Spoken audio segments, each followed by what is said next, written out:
예, 교육부의 유치원 비리 대책 발표를 하루 앞둔 상황에서 유치원과 학부모, 사실 양쪽 다 심란한 상황이긴 하겠죠.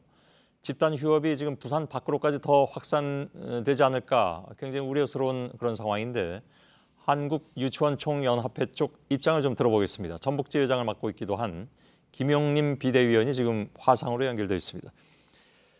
자, 저희 스튜디오에 나오시려고 했다가 기차를 놓쳐서 지금 대전까지 와 계신 걸로 알고 있습니다. 오늘 아무튼 좀 우여곡절 끝에 연결이 됐는데 부산 지역 유치원들은 월요일부터 집단 휴업을 한다고 하고 내년에는 원활을 모집하지 않겠다고 지금 결의를 했다고 했습니다. 다른 지역은 어떻습니까? 지금 계신 전북 지역은 어떨까요?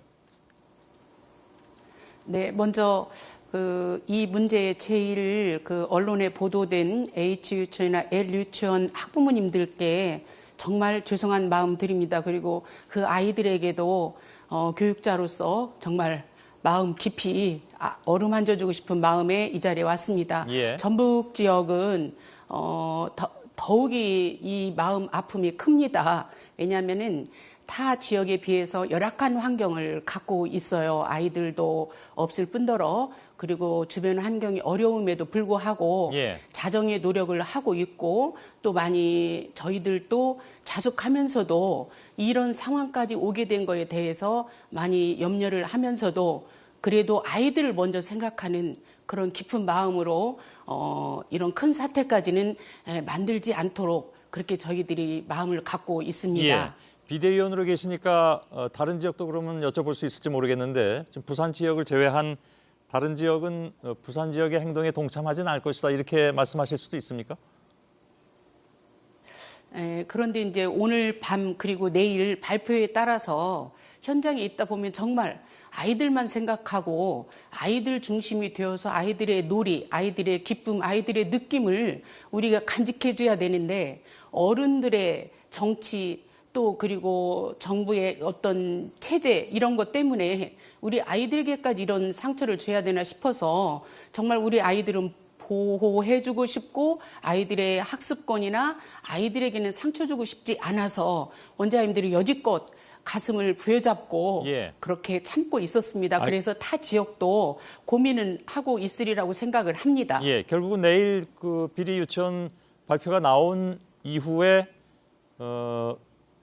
한유총에서도 뭔가 또 다른 결정을 할지 안 할지를 좀 지켜봐야 될 것 같긴 합니다. 그러나 아무튼 지금 상황으로서는 그런 사태가 더 확산되지는 않도록 노력은 하겠다라는 뜻으로 받아들이도록 하겠습니다.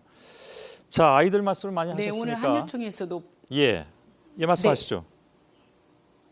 네, 오늘 한유총에서도 비대위에서 저희 자체적으로 자숙하는 그리고 저희가 노력하는 모습을 보이겠다고 결의를 다졌습니다. 예, 알겠습니다. 그래서 우리들에게 이런 예, 그 자숙하는 모습은 뭐 그렇게 말씀하실 수 있는데 구체적인 방법론이 문제가 되지 않았습니까? 그러니까 예를 들면 정부에서 지원하는 돈, 물론 그것이 학부모를 통해서 온 돈이라 하더라도 정부가 보조한 것은 맞는데 그것에 대한 관리 감독을 전혀 받지 않는 것에 대한 문제 제기가 여태까지 있어 왔고 그것에서 하나의 방법론으로서 예를 들면 에듀파인에 들어가서 뭔가 좀 투명하게 회계를 운영하는 것이 어떠냐라는 여론이 지금 굉장히 많습니다. 그거는 여전히 받아들이기가 어렵다는 입장이신가요?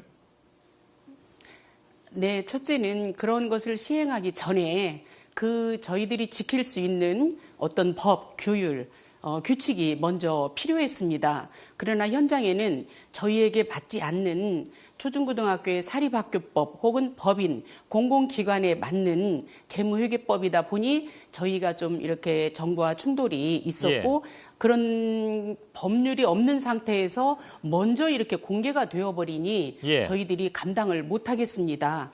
그럼 이렇게 질문을 드리겠습니다. 그래서 앞으로는 다른 초중고 사립학교와 유치원과 뭐가 어떻게 달라서 같은 시스템 속에 들어갈 수 없다는 주장이신가요?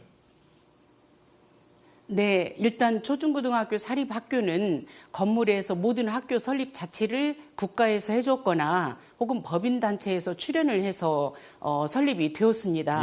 그러나 저희 사립 유치원은 개인의 투자로 개인의 사비로 생계형으로 시작을 했습니다. 해놓고 보니 어느 날 지원비라는 학부모 부담금을 저희에게 주기 시작했고 그러면서 저희는 서서히 공립인지 사립인지도 법인인지도 모르는 상태에서 오늘 여기까지 오게 됐습니다. 알겠습니다. 그런데 뭐 건물 같은 것을 그래서 이런 말씀하시긴 상태에서는 예, 제가 죄송합니다. 건물 등을 말씀하시긴 하셨는데 뭐 건물은 개인 건물일 수도 있겠으나 네. 운영하는 것에 대해서 엄연히 아이 한 명당 한 달에 몇십만 원의 돈이 지원이 되는데 그걸 학부모들 입장에서는 네. 유치원이 이것을 잘 쓰고 있는지 또 아이들을 위해서 그것이 잘 사용되고 있는 네. 것인지 궁금하기도 하고 또 네. 국민 세금으로 들어가는 돈이니까 네. 그것을 어떻게든 좀 투명하게 운영했으면 하는 한 가지 바람밖에 없는 것인데 그거를 에듀파인에 들어갈 수 네. 없다고만 말씀하시는 것은 일반 국민들 입장에서는 좀 받아들이기가 어렵지 않나 하는 생각도 드네요. 네, 아닙니다. 무조건 에듀파인에 들어가지 않겠다는 건 아니고요. 저희를 감시, 감독할 수 있는, 저희가 지킬 수 있는 재무회계 규칙이 지금 저희 것이 없습니다. 예. 그래서 솔직히 그런 국민의 세금이나 이런 걸 관리하고 감시하려면 공립에 투자된 아이들의 수업료가 더 많습니다. 예. 그래서 똑같이 같이 감시를 받아야 된다고 생각을 합니다. 예. 무슨 말씀이신가요? 그러니까 공립학교하고 어디하고 똑같이 관리를 받아야 된다고요? 공립학교에도 국가 세금이 투여가 많이 되고 있습니다. 예. 그래서 학부모들이 하나도 안 내고 다니지 않습니까? 예. 그래서 거기에 투여된 국가 세금 그리고 학부모에게 저희는 일부분만 지금 지원을 해주고 있습니다. 학부모 예. 지원금을.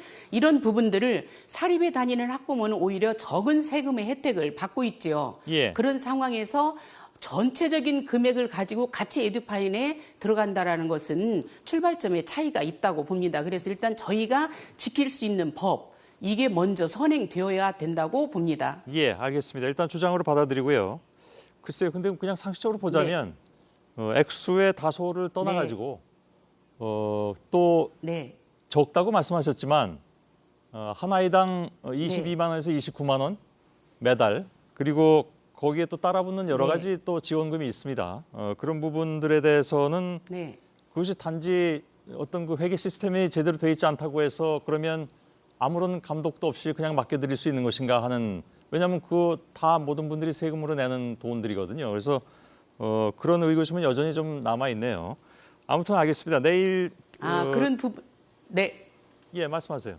짧게. 네, 그런 부분도 충분히 어떠한 저희들과 협의된 상태에서 이런 규정을 지켜라 이렇게 예. 하겠다. 그거 먼저 한 다음에 이렇게 국민에게 공포되고 비리라는 오명을 썼으면 좀 덜 그런데 예. 준비 없이 먼저 이렇게 공지가 되고 국민에게 죄인처럼 된 다음에 예. 그다음에 이런 법률을 지키라고 하는 것은 정말 죄인 같은 마음을 전국 모든 원장님들이 느끼고 있을 겁니다. 예, 알겠습니다. 아이들에게도 볼 낯이 없습니다. 예. 네. 뭐 원장님들께까지는 제가 잘 모르겠는데 일하시는 유치원에서 일하시는 유치원 선생님들께는 굉장히 좀 요즘 뉴스가 불편하고 억울한 측면도 많이 있을 것 같다는 네, 생각도 맞습니다. 많이 합니다. 예, 알겠습니다. 네. 고맙습니다. 예, 그래서 정부에서는 원장님들도 규탄을 해야 되지만 아이들과 거기에 수고하는 교직원 선생님들의 입장도 좀 대책을 좀 세우시면서 이런 걸 했으면 좋겠습니다. 예, 한유총의 김용림 비대위원이었습니다. 고맙습니다.